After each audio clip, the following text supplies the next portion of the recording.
This video shows how to set up the HolidayCoro 12319, which is a 19-inch star with smart pixels and xLights. So let's first look at what we have here. So this unit is comprised of 2 rows. It is 30 nodes on the outside ring and 20 nodes on the inside ring. So we are wiring this starting at the center. So as you see here, as this is drawn on the back of your star, you see an arrow. We start with our string here, we go around, and then we come back over here, we go around, and we end right here. So let's go ahead and set that up. So again, we are going to set up 20 nodes on the first ring, 30 nodes on the second ring, 50 total nodes. So if you have a 50 count pixel string, this is a perfect fit for that. All right, so let's go ahead and open up our xLights. Now, your version of xLights may differ slightly from this version of xLights, and you may need to adjust. We are also going to use some generic addressing and controllers. It may differ from yours. We're also not going to show xLights in the context of an entire display. So this is just the star. You would add that into your existing show. Okay, so we're going to add E131. I'm going to say unicast 192.168.0.60. And we're just going to start it here at a number 20, for example. We're going to say one universe, and we're going to say the last channel is going to be 150. Why 150? Well, we have 50 pixels. 50 times 3 is a total of 150 channels. And we're just going to put in here 20, 30. Let's start just for our help. In case in the future we're looking at that, trying to figure out what that is. So again, just to recap here, we've got their IP address or controller. That may be different from yours. Your universe may be different. The number of channels will be 150, and then we've got our description here. So let's go to our layout. So in this particular case, we don't have anything up here, so I'm going to go up to my star, create a new star, click on that left, and I'm just going to come down here, left click. It's not right click, left click. All right, so we have one string, which is what we have. We have one string of pixels that will cover all the rows in there. So we have 50 nodes or pixels per string.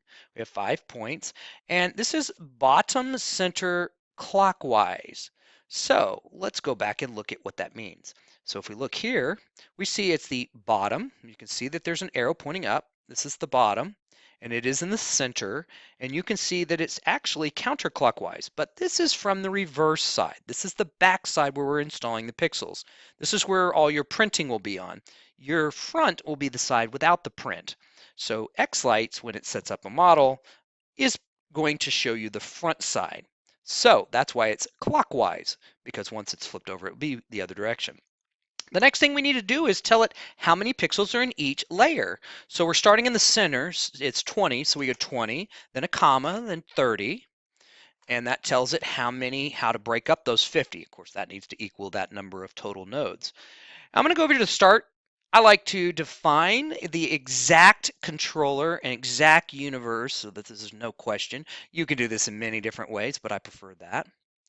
All right, and I'm just going to come down here. I'm going to change my scale. I'm going to put in 10, and there's my star. Nothing much to look at right now, but I'm just going to right-click in there, and I'm going to say wiring view. And let's go ahead and look at the wiring view here.